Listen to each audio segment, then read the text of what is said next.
As the 70s roll in, stability around the world has never been as shaky.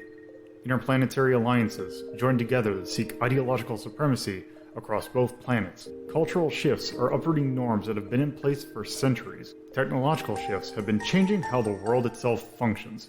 As these shifts occur, life continues in the Seedbearer region, where a seemingly random group of people have come together to try and make sense of the nonsensical.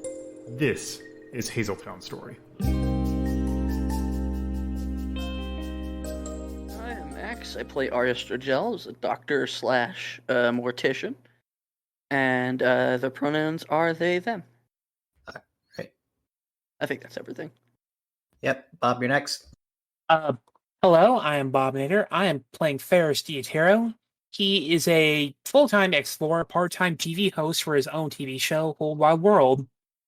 And he's a he/him. All right. Hi, I'm Carnival. This time I'll be playing Elmis Grenner, she/they, an engineer who will often ask the question of, can I do this rather than should I? As evidenced by her inventions, I also play Claudia Lupin, a would-be thief, and Yuhar Govenin, a retired pirate. Hello, I am of course Master 780. I play Bob B, a businessman who does nothing illegal whatsoever. Pronouns are he, him. And I also play Nellis Masters, a lady obsessed with death. Pronouns are she, her.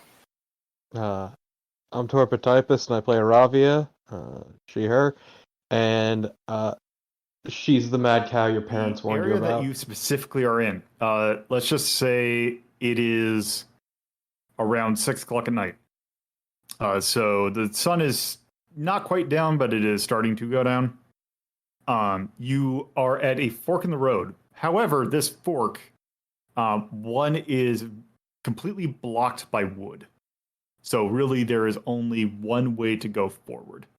Bobby turns to Toby and says, "All right, champ, which way we going?" All right. Well, the thing is that this wood, like blocking the path, like this was put up just to make sure that people didn't go down. However, looking past this obstacle, I'm pretty sure this path is still there. So you should probably check to make sure that there isn't anything down that path. We just got to go around in the trees.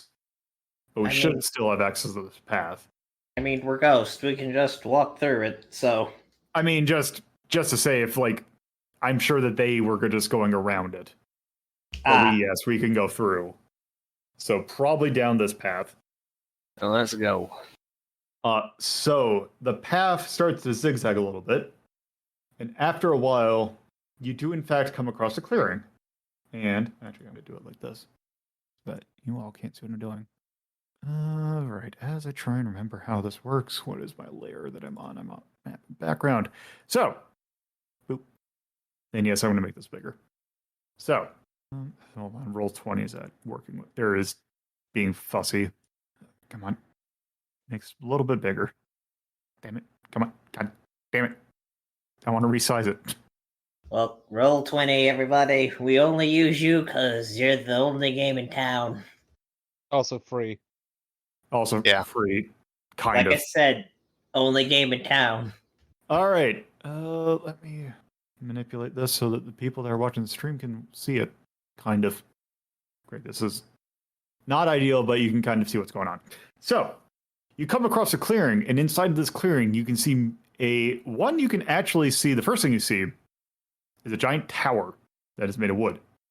And what you can see is on top of the tower, you can see a person that is standing there who is holding a rifle.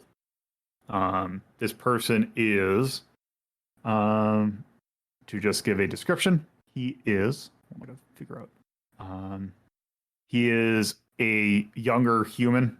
He is early 20s. He is a skinny boy. He is in fact bald. He's bald, clean shaven, and very thin. But he is in fact holding what looks to be a hunting rifle. And he's not really doing anything at the moment, but you can definitely tell that is what he's carrying. And that's the first thing you see looking at the top of this tower, which for you, right there. Okay. And outside of that, you can see multiple tents. There is a large tent in the center. You can see that there is a longer tent in the back, and you can see smaller tents on the side. These smaller tents can hold, let's say I'm really bad with like space, but this would be probably enough to fit, I would say, about 4 people. If you had like twin beds, you could comfortably put about 4 of them. And that's about the size for each of these 4 that are 2 to each side. This center one is pretty large, probably about like, I would say about the size of like a gas station, like the little, the building of a gas station. Not like the entire gas station, but like, the center part that you go into. Yeah, the convenience store. Yeah. And then the long one is roughly the same size, except it is just longer. All right. So that is what you see. You don't see anyone else in particular, but that is what you have seen when you're probably like at the base, which is probably about right here. So, well, I'm guessing why don't we just go hit the big tent first and work our way out. Fine by me. Also, Also, easier just split up and look at the camp separately. Sure, that works too. Also, I'm going to say that this is basically a snapshot in time. That this is. Yeah. They're not moving. Think about like you've done the game Return of the Obra Dinn. If you think about like how those, or you can basically walk around, but it's a moment in time. Finally, I'm on an Apple PC. All right. Me, the Apple II. So, yeah, you can all choose to do what you want. Well, Yuhar's beelining the central tent and just gonna look in there. Also, really quick, the lower carnival, could you move? Forgot to count over to my sheet. Okay. That is under the rogue. Yep. But yeah. All right. So you're gonna go to the center, Bobby and Iravia. I'll be able to take the tents on the right. I was gonna take the ones on the left. Yeah, I'm going to center. Yuhar. Okay. All right. So I guess I'll start for Iravia. So you go on the tent on the left, and you just see that inside of them are in fact cots. You can see that there is about in the one that is closest to the path, which for you that are watching is this one, which if you're trying to think how to verbally describe this, basically the closest one to like the entrance on the left, you can see that there is a lot of storage, that there is stuff like, say, you can see just a handful of just acquired like guns. Like they don't look particularly like super high tech. They are probably either surplus or they are like civilian based. Lots of handguns and just other like tools. Like there's also a few baseball bats in there as well. Oh, the weapon of kings. And if you look at the one that is further in the back, you can see that there are 3 bunks in this one. Okay, so just bunks and a fuckload of weapons. Yes. Bobby, you see on the right side, you see practically the same thing. Yeah. All right. Are there people in the bunks? Let's say, actually, what I would like to do, I might as well do it now. I want someone to make a percentage roll die. I'll do it. All right. So D100? D100. All right. So you see, so I will say, I will do this. let's say that, Bobby, you see two people are sitting on the bunks. One that is let's see, one that is in it. He is slightly older. He's probably in about his 30s. He is very fit. You can tell that he does a lot of like lifting and all that. Like he is very athletically built. He is bald. And he is talking with another person who is notably younger, about in his early 20s, kind of average build. You can tell that on the holster for the one who is younger, you can tell that he is armed with a pistol. How young would you say he is? You would say early 20s. So he looks like maybe college aged. The closest we got to Milo Palmer. He could fit in that he could fit in that description. All right. Also, by the way, all the people that you're seeing are white. White and shaved heads, right? Yep. Yep. Tattoos? Yep. Probably, yeah. You know what kind of tattoos. Well, all right. Yes, kind of. It's weird because it's weird because Nazism didn't happen in the way There are other that symbols they can use. Yes, but it's not exactly the same as here, but yes, they are essentially white supremacist tattoos. He's going to call out to Toby and says, "Officer, come here." Toby is like, "Oh, yeah. What you got?" Is this your man, Milo?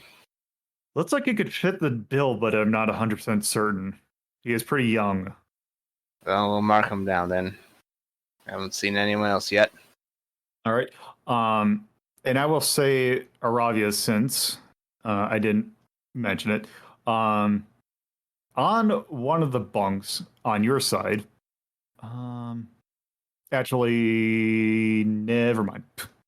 So I just realized I was going to double dip. Fuck you too. Okay. So, Yuhar, you go into the center bunk, and there are tables to the side, or like, there's basically 3 tables. There is basically, this looks like kind of where, like, the mess hall would be, quote unquote. There would be, like, enough tables to, like, fit everyone.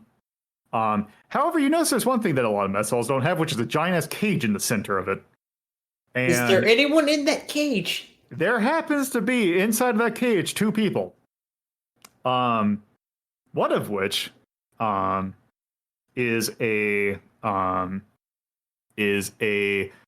their early 20s, very bulky, kind of more like fat than skin, or like fit, but he's definitely like, you don't want to mess with him, except for the fact you can tell that he has been very badly beaten, or maybe not badly beaten, but he has taken some hits. He is bald, and he is chained essentially to the center. Like, in the center, there's like a thing that's like holding it up. He is chained to that. And on the other side of him, you happen to see a black male in his mid-20s who is thin, scraggy hair, who has also taken a few hits. Guys, I found Apollo. That's good. What kind of condition is he in? In a cage? I just found guns and baseball bats. I found some living subjects, possibly Milo. Maybe. Does this other person look? This other person could fit the description of Milo. Toby, do you? I know. We already know that that's Apollo, because the one black person. He just kind of looks like I am going to take a guess, and I'm going to say that is probably Apollo. Yeah. So these were taken yesterday, you said, right? Yes. Okay, we kind of gotta go. I think this is all we need. We gotta go. Not yet. We still have one final tent to check. Fair, but I'm gonna need to buy some gunpowder before we go. Don't worry about it. Bobby's already got you taken care of. Good. All right, so yeah, there is one still tent that you could go into, which I guess since you all I take it that you reconvened at the center tent. Yeah. So I take it you'd all go into the tent at the same time because that's the last one. In there you see a long table that has basically a lot of documents that are on there. In the tent you see that there are, just double check to make sure. Okay, so you see 3 people that are in the tent. You see one that is around early 30s. He is kind of the one that, judging by the posture, he looks like he is explaining something. He is a very fit man. Or no, he's also bulky. He's very kind of bulky, similar in the way that the person in the cage was. He actually is actually distinct because he is fully bearded. And you can tell he has a sledgehammer on the back and basically to his side.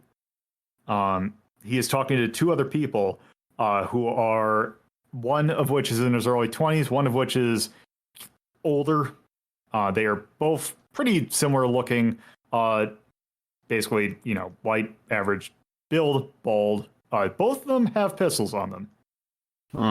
What are they looking at the table? From what you can tell, they're looking at a map. They basically have a series of maps, one of which is a brochure of one of which you can tell is a map of the Steinwald, but also in the surrounding areas. And the documents that you can read basically they're handwritten notes that looks like they are basically orders to be taken out. Basically one saying that they basically look for this person, basically look for Apollo, and that to hold on to him until backup arrives. Does it say when backup will be arriving? It does not. So wait, one more time. What was that we were looking at? Sorry. So basically they had a bunch of documents on a long meeting table.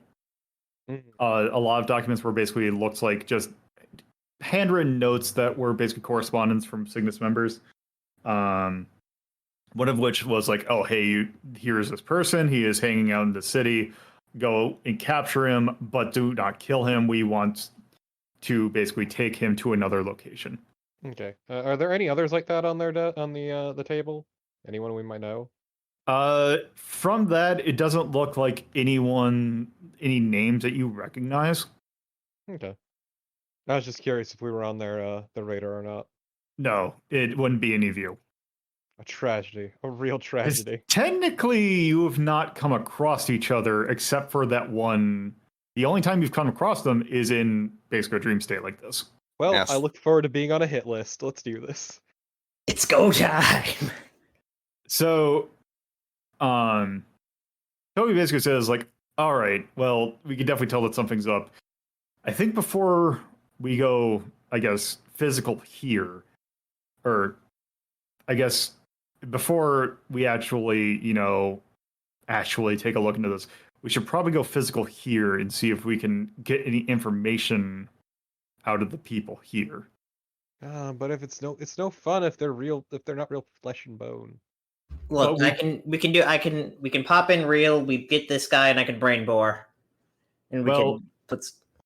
Well, Toby says, "Don't worry, we're gonna get this guy. We're gonna go we're going real, but I know we can get information out of going in through this physical in here, and I want to make sure, and I would appreciate any information I can get from the safety here before, we have to go in loud, for real."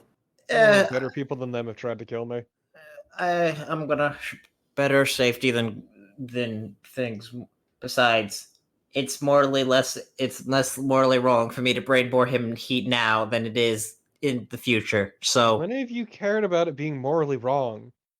I mean, you tried to brain bore at the drop of a hat. It's not so much that I care about it being wrong. It's about you want to be right. Exactly. I understand, actually. I understand completely. I understand better than anyone else here.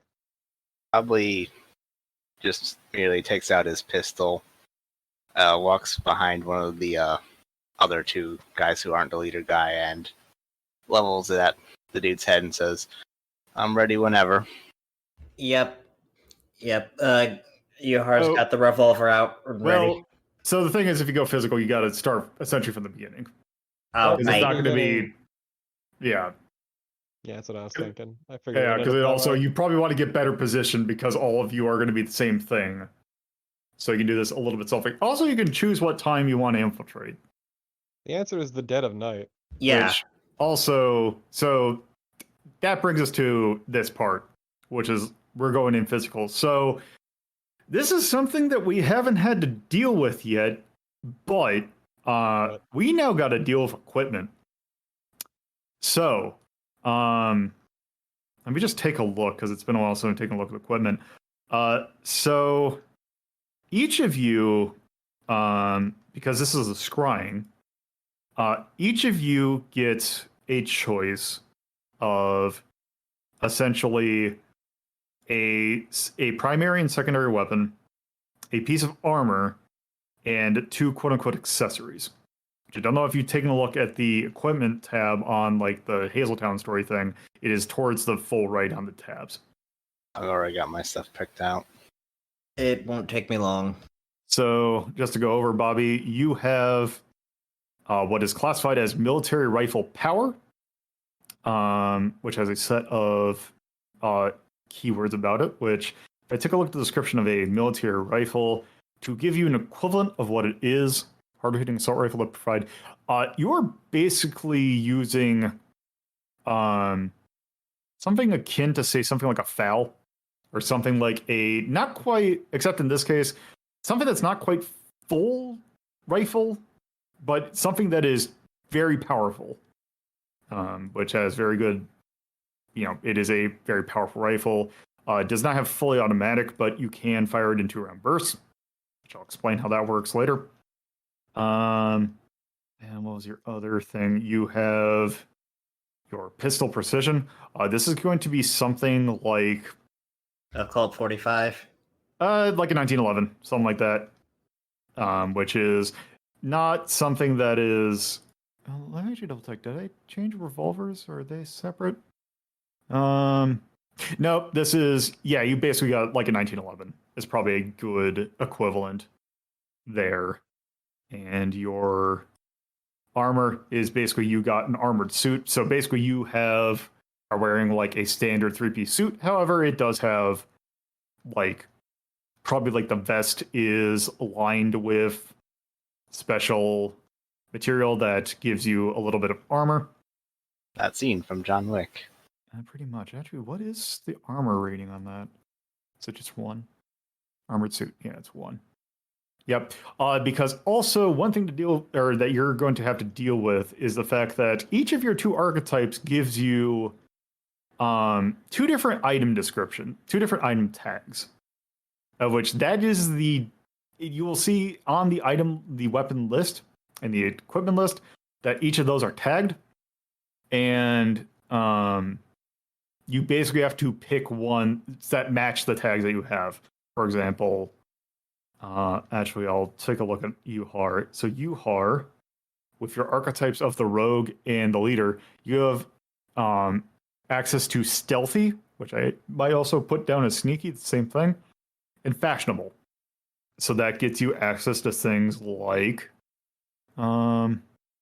pistols are definitely some machine guns. And that's mostly it for you. However, the thing that Bobby did, where basically went ahead and got some weapons, I will also let you all pick stuff that has the tags paramilitary, which pretty much means most of the guns. And Iravia, yours is actually interesting because one of the fun things another fun thing about the unique is that you can pick a gear tag. You just pick one, and that you just can have it. Yep. But also you have the muscle, which is practical, which is probably going to be a lot of stuff you have anyway. But if you see something that's like, oh, you want to have stuff of this type, you can go ahead and pick that as well. But once you pick one, you gotta stick with it. Also, with the Vox, I should get Technic anyway. So the Technic keyword, that is something that is just anything can have it. Because if we look in the weapon list, survival knife has Technic, but also you can get it if you have tags of practical, sneaky, or paramilitary. Okay.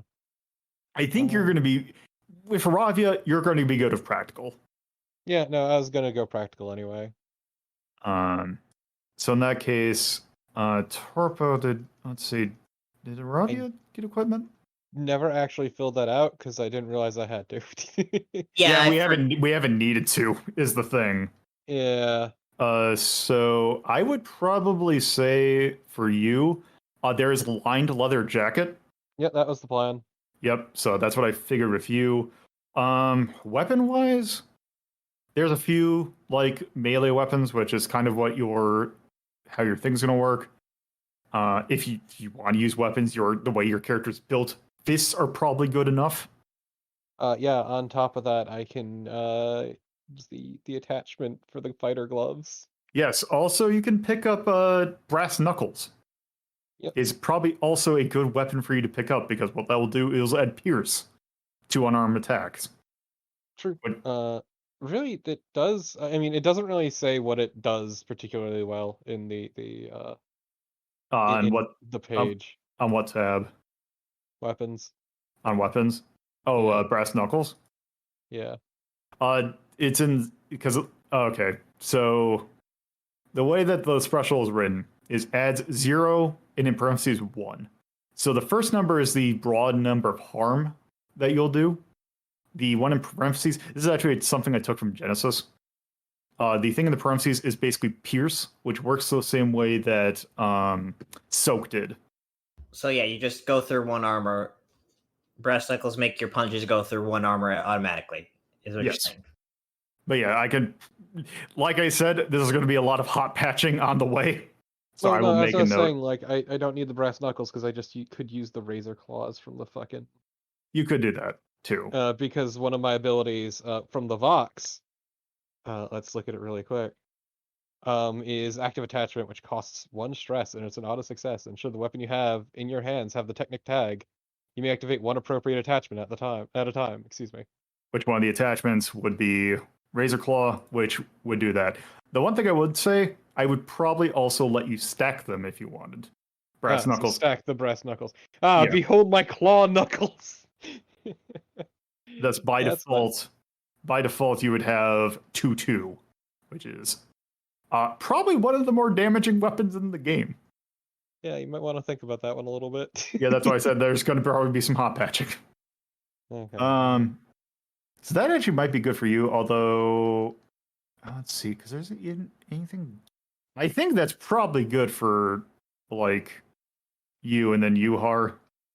Suit, revolver. We're going in. All right, you didn't want to take a submachine gun? No, it's a style choice here. It's okay. Revolver.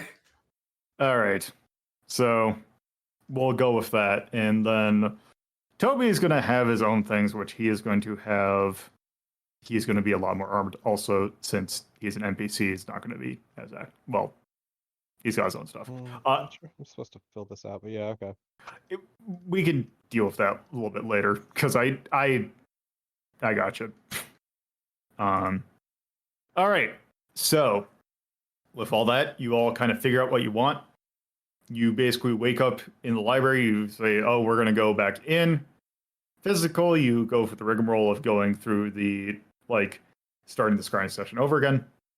And you all to the group to bring down the crate that he sent over earlier in the day. Yep. So you all take a look at it and basically got you all a present. It open. Basically, if you didn't already have it, you find a higher powered revolver in the chest. You take a look at it, and now you can take it with you. All right, let's rock. One more thing. Bobby points at Cass. We might need some additional firepower in here. Are you talking about Cass or Toby? Cass. Okay. So then you're going to have Cass and Toby here too. Yes. All right. Okay, so they will be coming along as well. And I will make a note of what that could. So you all go through, you all sit down, you all get induced. Scrying session starts over now. So you all wake up in physical form, and that's Crossroads. It is, you all kind of decide you want to do this in like the dead of night. Yeah, dead of Yep. night. Yeah. I figure we have Cass and Toby take care of the room with the cage where Apollo is, and get them out first while we sneak into the head honcho's tent. Yeah. I will also say that there is one thing I forgot to mention. There is a cot in the room with the cage, so someone is keeping guard on him. That still doesn't change the plan. There, just yeah. Just clarify. Oh, that's Toby and Cass's problem. So they are going to go in, or so basically, what they say is, all right, we are going to go in and hide in the trees real quick while you start figuring out how we're going to want to do it. Now, it is the dead of night, but we don't know whether or not the dude with the rifle is going to be up in the tower. We probably should make sure what is he doing at the to begin with. Bobby, you want to take a shot, or should I? Sure. Well, first off, you all got to figure out how to get in there because you're all at like the crossroads, so you're about like. Bobby points straight down the middle between the crossroads and says, "We go through the trees. Let nature shield us." So, just so I know in like Roll20 terms, are you trying to like go? Like you're basically going like up this path right here. It's kind of hard for me to click here, but then. Yeah. You're going to go through trees up here and get right next to the tower? Yeah. Yeah, Okay. sounds good. Go under his blind spot. Okay, so that's what you're going to do. Iravia, what are you planning on doing? That's a good question. I mean, so they're taking care of the sniper? That is what, yeah, so Bobby and Yuhar Look, are... I'm just saying, if a sniper shot me, I would run to where he is and kick the gun out of his hand and kill him because he's not specialized in a melee fight. Well, Personally. he's got a lot of space and a tower between you and him, so. That is depending upon how... Guns jam. That is depending upon how you go about this, because right now you're like not even anywhere close to him. Yeah, we still need to get there. We're doing I it think we can stealthy. figure it out when we get closer to the camp. Yeah. So Cass and Toby basically say, well, at this point, we're going to hide out a little bit closer, which they kind of gesture. It's going to be somewhere around here. Once you get the, like, basically what you probably should do is get up into the tower. If I see you up there, I can go ahead, or we can go ahead and try and go in the center. Sounds fair, but if you start hearing gunshots, just go, because That's the plan. let's rock. Into the woods. Okay, so just to clarify, so that's what you two are doing. Iravia, just so I know, what is your plan of attack? Are you going to go with them? So are they going to the tower? Yeah, they're going to go in the back and through the trees. Okay, yeah, no, I was wondering who was going to the tower. Yuhar and Bobby. To both of them. Then I'll clear out some of the tents on the western side. We're doing this stealthy, because the plan is to go from the tower, then to the big boss tent. I can sneak into the tents through the woods. You could go through like right here. Yeah, go on the eastern side, yeah. Alright. Should have gotten night. Part of me wanted to rush down the fucking watchtower with a sniper, just for the sake of that one drill tweet. Actually, wait, doesn't someone have night? Have the ability to get it, but I don't have it. Oh, you don't have it. Yeah, I was tempted to choose night, but I went with the forgot to count ability instead. Which that is also a good one to have. Yeah, I also have that one. So Probably won't get it because I don't specialize in strike. Yep. All To be right. fair, forgot to count is good regardless, but yeah. Yeah. Okay. So I'm trying to think about how I'm going to want you to do this. Do I I could lead a group action and sabotage. well, I'm just trying to think because I'm just wondering is like because getting through the woods itself shouldn't be that hard because you know where you're going. Right. So I don't think I'd have to like you wouldn't need to like do an action to get through the woods. Now, what I will say is on approach to the tower is that you and Bob or that Yuhar and Bobby are going to the tower. And you get to about right here. Get pretty close to it. You can see the tower through the trees, and you do in fact see that there is someone up there.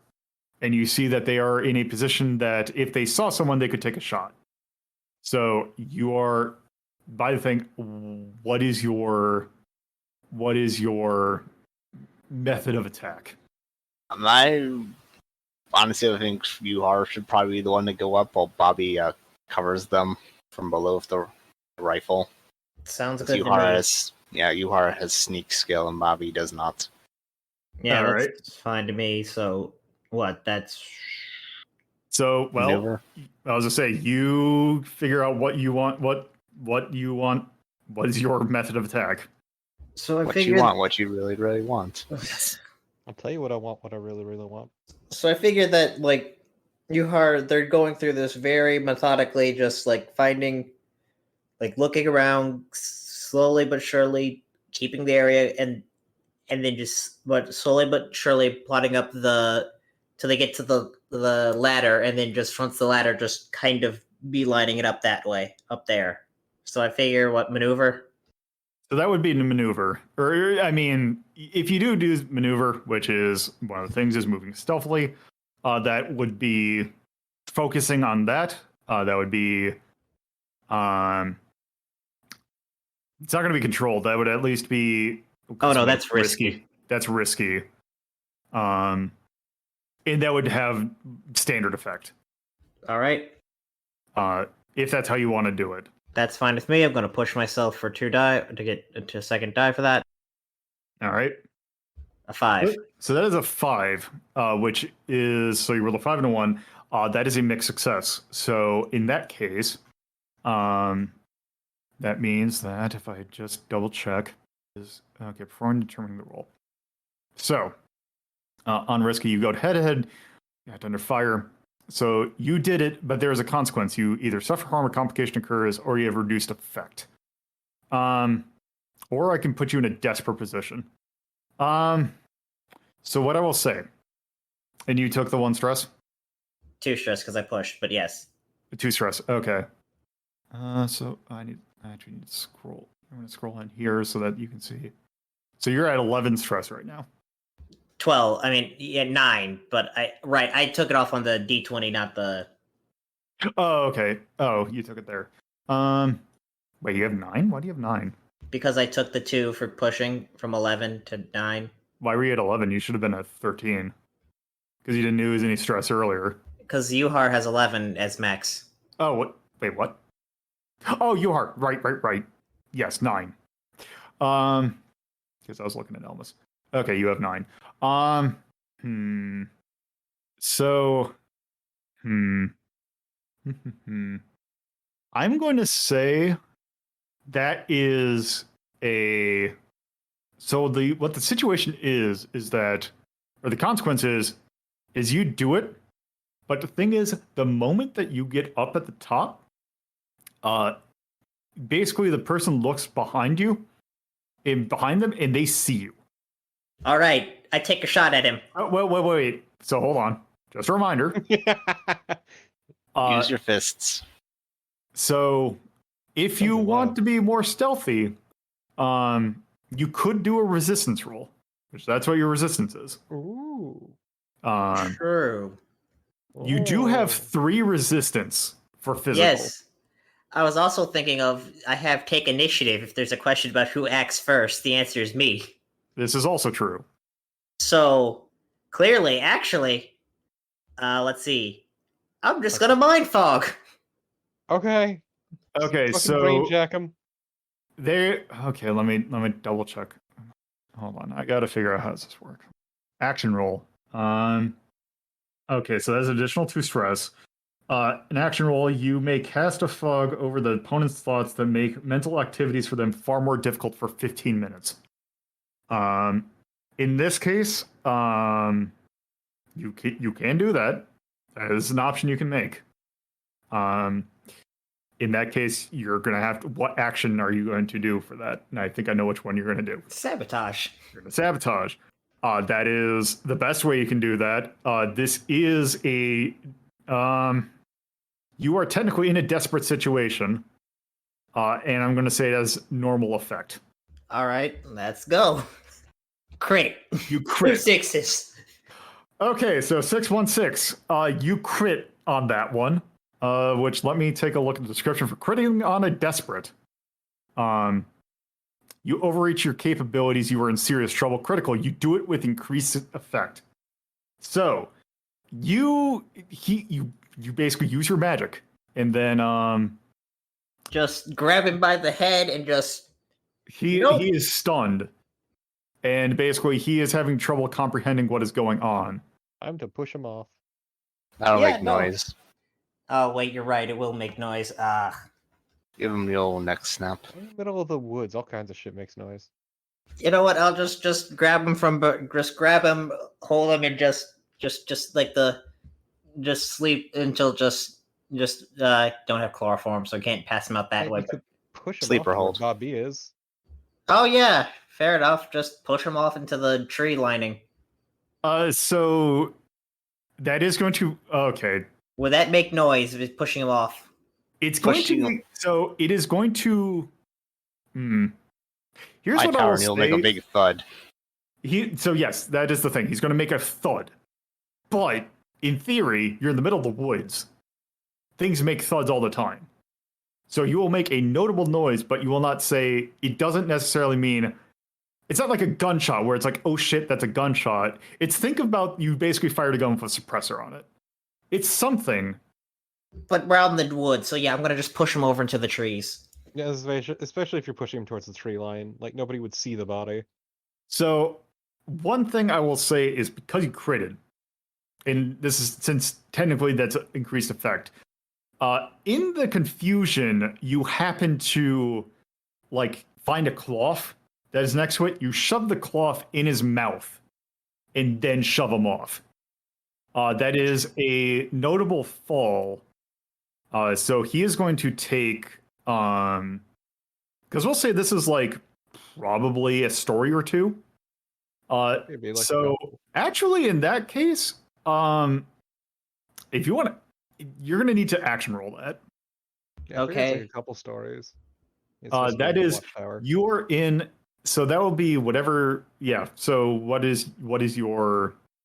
How are you going to do this? I figure this would still be sabotage because the whole putting him, he's confused, like basically tripping him over, throwing him off.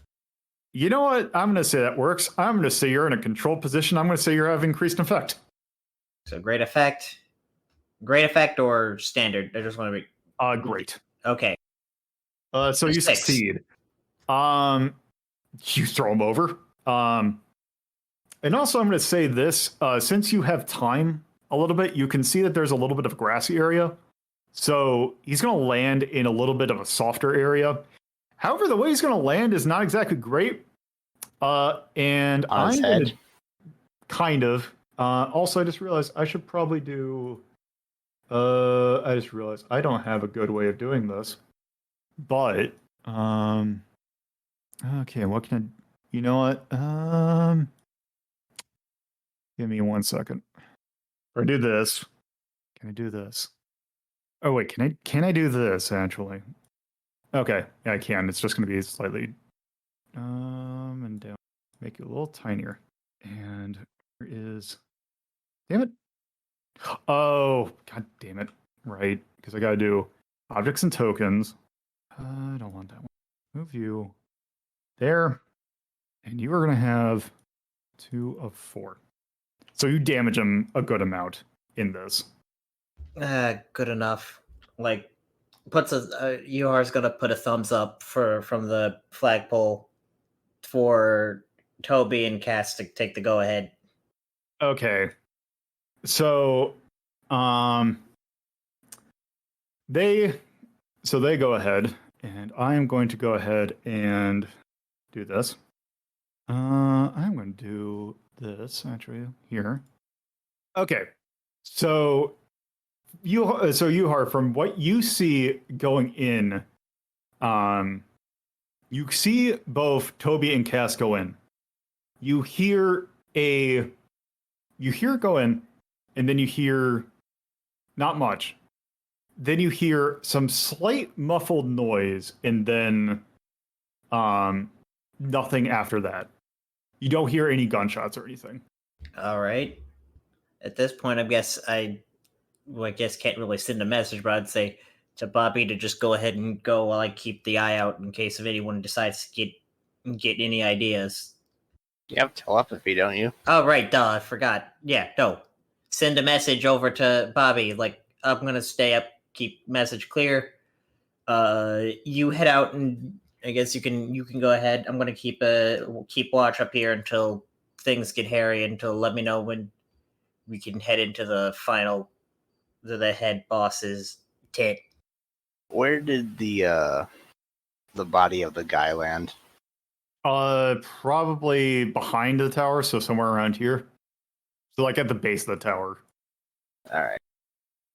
Bobby's going to go over there quick and check and see if he's still alive. You can tell that he is still alive. What's his condition? He is wounded. He basically just fell on his head from a high spot, and he's very confused. Also, Yuhar did the smart thing and disarmed him. Yeah, I'm a professional.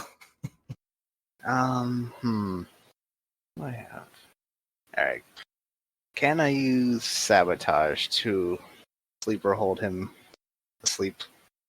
Let me check the way that it's written. Just double check, because technically, I think you probably should. You know what? I would say yes. All right. Sabotage. He's dazed, so you have a controlled thing, and he's confused, so you're now greater effect. How many dice? 3. Nope. Okay. Oh. Okay, so you succeed. Right. So yeah, you were able to sleeper hold him. He is now in the process. He took one additional harm, but he is effectively. You basically took him out the same way in Genesis.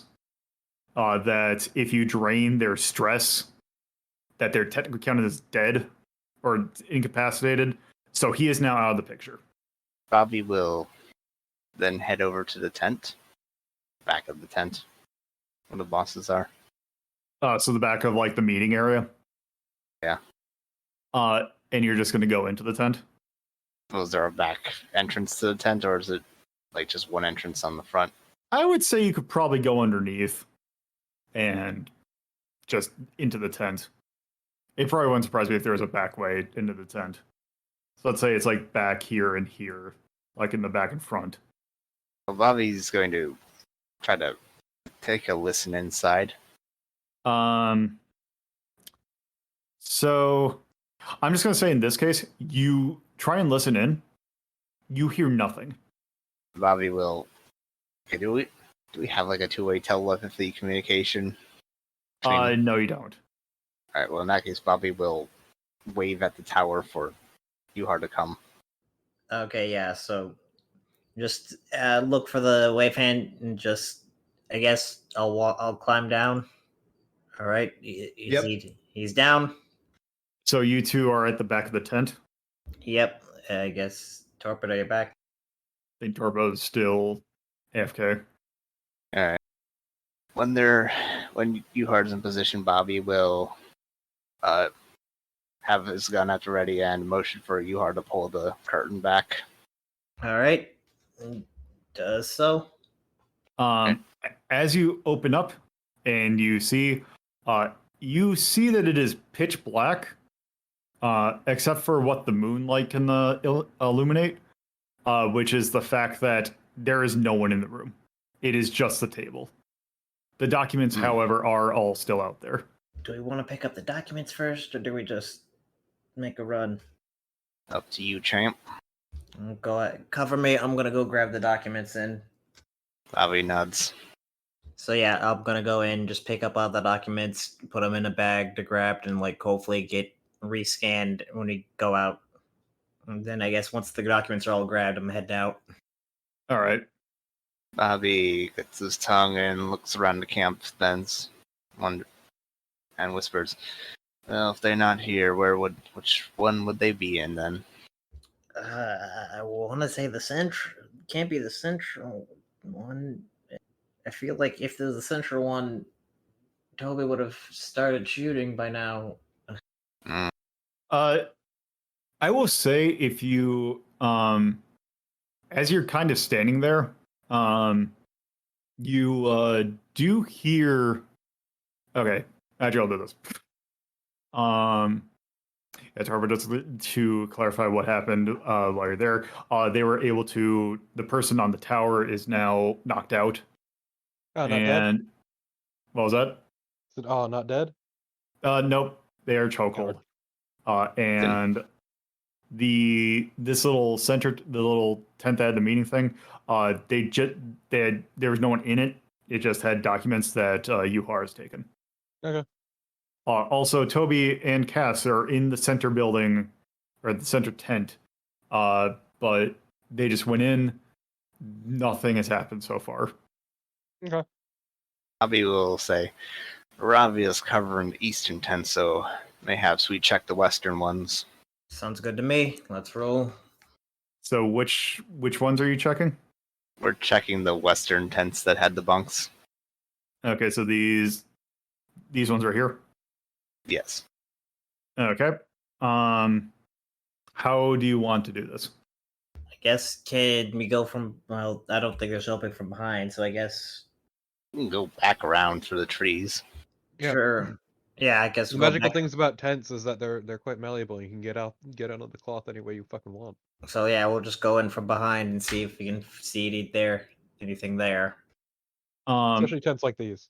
Like, okay, Yeah. so which one do you want to go one that's deeper into the camp, or like this one or this one? Up or down, I guess. Did they both have bunks? Only the top ones did. Then We only yeah, want the top one. yeah, we don't want the top one then. All right. Well, in that case, you see that there are 3 people. Like, you look under, and you see that there are 3 people sleeping in tents.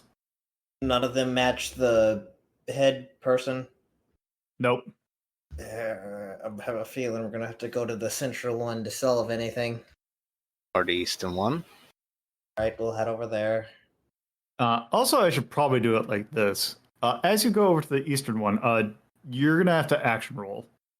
Well, we're going for the trees. Okay. No, so shouldn't y'all check out the other tent over there? That was just storage, though. I mean, wouldn't help to see what's in there at the moment, if anyone. I suppose. Sure, why not? Let's go look. You look in there, and it's just the same storage. Alright. So we'll head through the trees to the other side, and then I guess Iravia, what are you doing then? I mean, I thought I was clearing out the ones over here. Oh yeah, then Okay. yeah. Yeah, So, we're here. Ravia, you basically look underneath the tent. You still see 3 people sleeping in the tent. Okay. What do I do? Any of them the leader man? Yeah, do any of them look like the leader? Nope. Yeah, he's probably in the center tent. Okay. Well, can I just smother them in their sleep? Theo. I mean, I'm the good guy. Alright. If you want to smother them, hold on. I gotta think about how. Okay, what would the action that you think it would be to do that? Sabotage good their throat. I mean, if you could use sabotage to sleep or hold someone, then you can probably use it to smother. Well, there's a problem. Robbie has nothing in sabotage. Well. I mean, I can use smash to hold them the fuck down while I smother them. Well, Yeah, that's gonna Smother go them with loud. another blows. thing that I think Smother would them also, with blows. also another thing that I think would be fun is theoretically you could take the cot drag it out of the tent, and then beat the shit out of them in the forest. Nature's silencer. Now, whether Also- or not, unless really- you have 3 hands all of a sudden and do it 3 people, there are 3 people in there. No, I was gonna say, Smash is specifically the ability to use raw physical strength to achieve a goal. Yes. So yeah, it's not just hitting things; it's just raw ass strength. Yep. Which is why I was saying I could just hold them down while I smother them, each and all of them. I would say that, yes, I mean, you could try smothering them in their sleep. Now, whether or not you can do smother them in sleep, you're technically being stealthy. You're well, I'd also get an extra plus 1d for using a pillow for my action. okay, so here's what it's going to be. It's going to be a risky maneuver because you do have a little bit of risk of you making noise and waking them up. Okay. That being said, you do have the drop on them, so I'm going to say your effect is greater. Okay, so it's risky. Risky, great, and your smash, which is 5 by default. No, it's is it 5 by default? It says 4. Forget. Well, though, it's 4. So it's 4 by default. It's 5 because you get your improvised bonus. Also, I'm pretty sure... Do you get any additional ones? I feel like I do. You push yourself to physical strength. You do also have ability push to the limit, which you push yourself to. I don't know if this would affect it, but push yourself to physical strength, feats of strength, including moving large objects, holding back heavy objects from falling. I don't think that would affect anything. Okay. Yeah, I think that. Yeah, you're. 5 dice is still pretty good. 5 dice. I think your percentage for success is like in the 99%. Yeah. You almost failed. But I didn't. But you didn't. You succeeded. And you had great effect by default. So I'm going to say for one person. So I'm just going to say you're going to start from the top. And you take that person and you hold them down and you take the pillow and you use that to end their life. And you do that for one person. Now roll it again for the next person. Got it, coach. Second verse, same as the first. For the record, for those listening to audio, that is 23365 that Torpo rolled. Oh shit. So 24524. You mix success that one.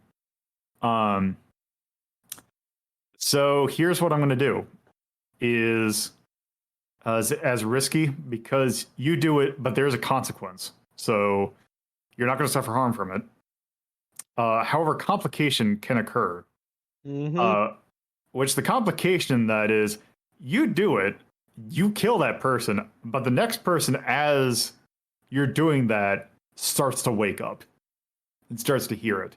Now, if you want to have a full success, you can do a resistance roll. And what is that again?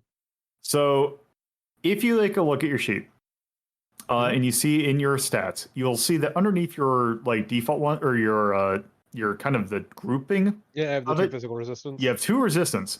What that means is a resistance is 6 stress to automatically roll it as a success. However, your resistance, you basically would roll 2 die in that situation, and it would subtract the highest rolled amount from that 6 stress. So if you rolled like a 4 and a 5, you doing that resistance would only cost 1 stress. And it would just basically, you did it and nothing bad happened. Yeah, I'll do a resistance roll. Fuck it. All right, so it is 2. You're gonna do 2. Oh, not a 2d6. I mean, okay, technically that counts. I mean, that counts too. You only would take 1 stress. Yeah, you take one stress. Yeah, that's why I put the K1. It's keep 1. Oh, yeah, I suppose. There's another macro there. Yeah, one of the macro is just for Oh, resistance, but that also works. Yeah, I'll take 1 stress. Fuck you. Yeah, so yeah, there. Takes 1 stress. So you do that. So now roll again.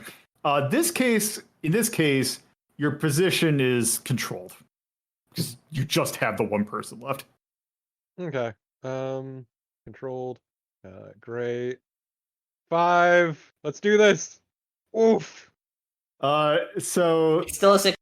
It's a 4. it's So a 4, so you do it. Yeah, you gotta figure out what the fuck the drawback is now, buddy. for the listeners, the roll was 1, 3, 4, 2, 3. Yeah, you almost rolled a large straight. What is the drawback going to be for that? She hurts her hand, smothering the man. He was almost awake, so now he flails more. I actually take damage from it. Yeah, that sounds like a good one.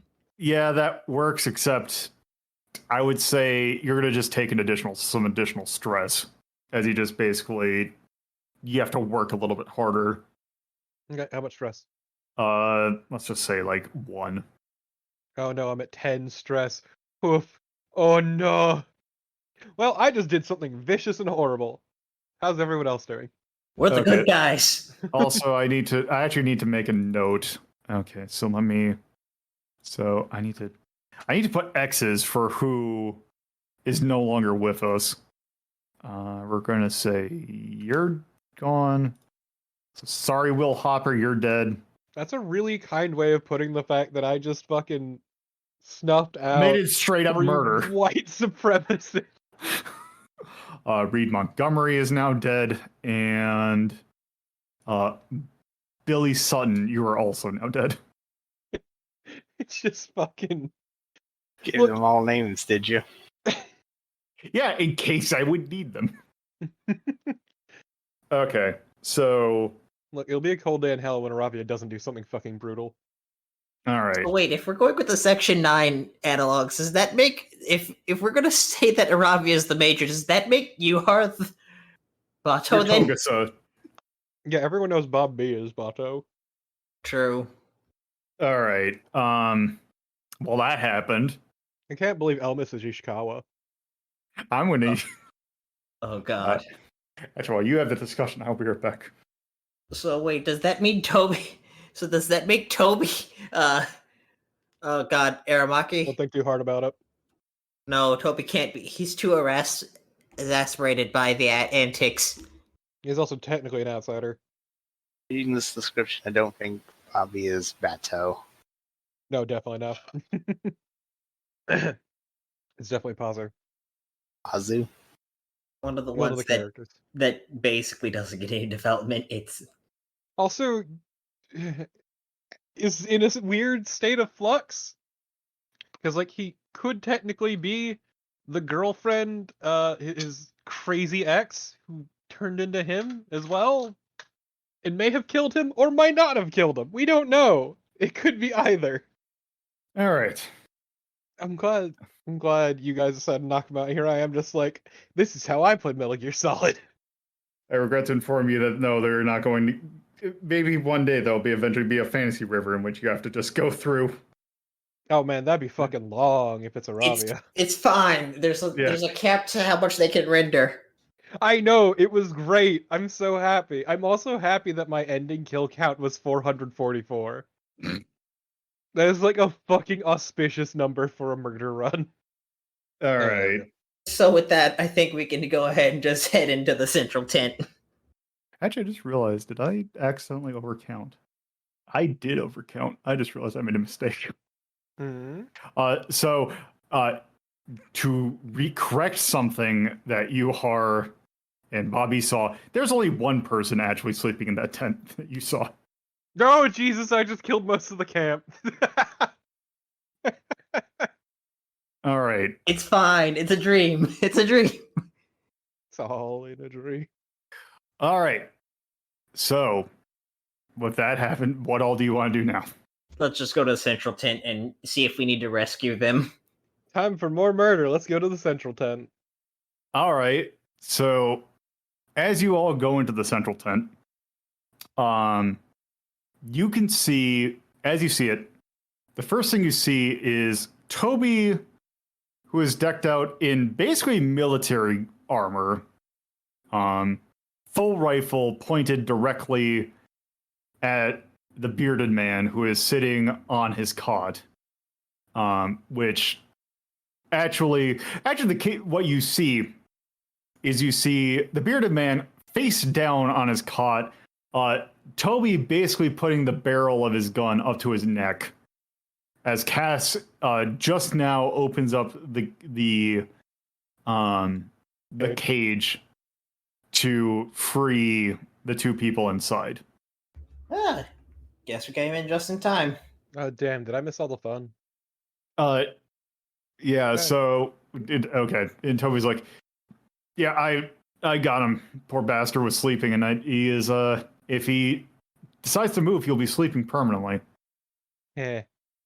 Been looking for you, Bobby says to the man. Oh yeah, Yuhar, Bob B. How'd things go on your end? Just quiet. Nothing much. Nice. Glad things went well for you. Things were surprisingly quiet on my end too. So, what do we braid bore and be done with this, or do we just want to actually talk to him? I said brain bore. Let's rock Yeah. then. All right. So in that case, let's see. What's your brain bore ability? I'm guessing read memory. Yeah, let me check out your Yuhar. Your main thing. Let's see. Yeah, read memory. All right, so yeah, let's go.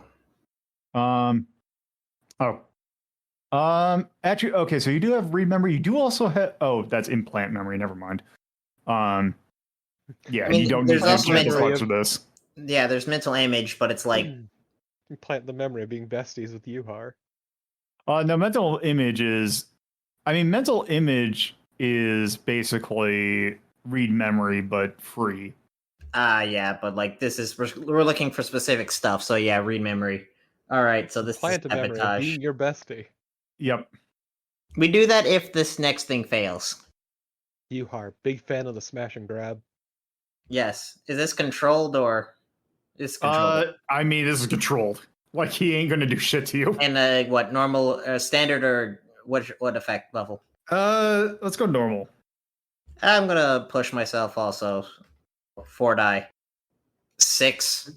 Okay, so that's a success. Yes. So you read into his memory, and in his memory, since he was technically sleeping, what was playing in his head was basically a phone message, or basically a phone call that he had. Basically, he drove into a payphone that was pretty far, or like that is like isolated, but kind of on the campgrounds that this kind of all, or like in the natural park that this is kind of in. That he drove into it. Hot damn. Yeah, makes sense. But you just recall the message that he had. It just kind of kept it short and sweet, and basically said, "We have the package." And basically, this conversation, that the gist of it is that they're gonna do a handoff of the package, like 2 days from now, at a certain time. Then we still got time to rescue him from the camp. Yeah, so what? So if it's 2 days from now, we got this yesterday and day, so it would be tomorrow in universe where they're making the pickup? Okay. Do we know if they're making the pickup at the camp or somewhere else? Let's see. The pickup location is it's close to the camp. Okay, so I relay that information to everybody. So they're gonna do a pickup, yada yada yada. So I say, like 6 o'clock tomorrow. We show up. We make Toby and make some calls. We go and do a full raid at like 6 a.m. tomorrow. Toby is basically like, well, in that case, I'll make sure to get my crew available, because I'm sure, I don't know if he just thinks, basically things like, I think my group is pretty trained for this. It's the kind of thing we've been training kind of, since we've all been in here. We can definitely handle it, and we'll be probably keeping an eye on it. But I'm pretty sure, and he looks at the person that is like, and he basically just takes his rifle and just clubs him on the back of the head, knocking him out.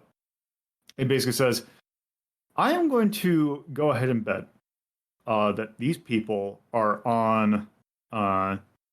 don't know how familiar you are with the Seedbearer no entry list. But I have a feeling that these people have pretty much been on it. And if we get a hold of them, don't worry. That gives us a little bit of, let's just say, extra things we can do to them. All right, just say hello to Ronald Reagan for me. God, I wish. I'd love if you get him on an X edition treaty with this, but that's a pipe dream. No. Almost all these people are probably on that list. He looks over towards the possibly Milo guy, goes tweet tweet. Milo just kind of looks and is like, he's still a little bit delirious, but he's like, huh. What I thought. Bobby goes over to the other guy then. Yo, Apollo, we got your back. Thanks. I don't know who you guys are, but thanks. How'd they Quite pick the you up celebrity. anyway? What was it? I was asking, how'd they get you anyway? Got a little careless. Kind of stuck my neck a little bit too hard, or out a little bit too far. If there's any consolation, 3 of them are dead. Wait, you killed 3 of them? Wow. Smothered them. Man, congrats. That was way quieter than these things usually go with you. Look, I was told to be stealthy. I'm at least going to attempt to be stealthy, and I mean, what better way to be stealthy than have your opponent dead? They can't find you. Where did That's they grab true. you from? They grabbed us town over. Got me. God damn it. Let's just say Thistlewood. Any of the others got hit, or is it just you? As far as I know, it's just me. No problem. Everyone has their off days. Yuhar gives them a just pat on the back, pulls them up. So everything will be fine. The following morning, a squad of Home Guard soldiers scouted the camping area and found the Cygnus camp exactly as the scrying session found. The ensuing raid saw the recovery not only of the kidnapped Apollo Morris, but of Canary Group member, posing as a Cygnus member, Milo Palmer. The 6 other Cygnus members were captured by the Home Guard and are currently being detained. The following day, Theron compiled a report of the findings from the recent jobs to hand over to Toby, who was acting as their sponsor. Initial response from the DCI was that the team was showing quite a bit of promise and that they should expect more work in the future. After handing over that report to Toby, Theron sat back and reflected on the last 3 jobs. The most pressing matter to him was the new addition to the team, that being the android Ash. What exactly was Ash, and what entity or entities were currently living in Ash? Could it be possible that even more strange creatures would be drawn to Ash and the creatures that live inside him? For the moment, Theron decided to enjoy the relative peace and decided not to let his mind wander for what possible wonders, or possibly nightmares, await his team. Thank you for listening to Hazeltown Story. If you would like to get updates on this show and many other shows hosted by me, LoloDePuzlo, you can follow at Hazeltown Story on Twitter, and if you would like to get to know me more from a personal standpoint, you can follow my personal Twitter at LoloDePuzlo. If you would like to watch this be recorded live, you can go to twitch.tv/LoloDePuzlo and follow the channel for notifications of when this show, as well as other shows like Retro Rank Rhapsody, are being recorded. If you would like to add this podcast to your podcatcher of choice, you can search for WLDP Hazeltown Radio and find us on most major podcatching search engines. Or you can manually add rss.hazeltown.life to your podcatcher. Thank you for listening, and I hope you come around for the next episode.